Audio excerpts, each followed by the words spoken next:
Hi, my name is Adnan Hasbi and I'd like to welcome you to day 7 of our $0 to $100 challenge. Full disclosure, I've been thinking over and over again on how we can make the $100 mark. And to this, I broke it down into two elements. The first is the profit per product and the second is the amount of units that we can sell.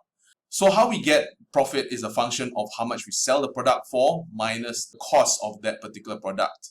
In terms of our Fiverr example, assuming we manage to make $5 in terms of selling price, but the cost to deliver that particular product is maybe $3, for instance, our profit will probably be $2 and we will have to sell 50 units. So that is part of the reasons why I've suggested that if we are looking towards making Fiverr as one of the avenues for our extra income, we should maybe opt to offering 7 gigs on the Fiverr platform. That way, that will increase our chances or our probability of reaching the $100 mark as soon as possible. Now, in case if some of you guys are wondering why $5, why not $20, why not $100? So over here, I've written down an economic theory, which basically states that if a price were to increase, the chances for us on making a sale drops, right? So the higher the price, the lower the demand for a particular product. And since we are relatively new and we don't have that much of branding, if we price ourselves too high, we might price ourselves outside the market.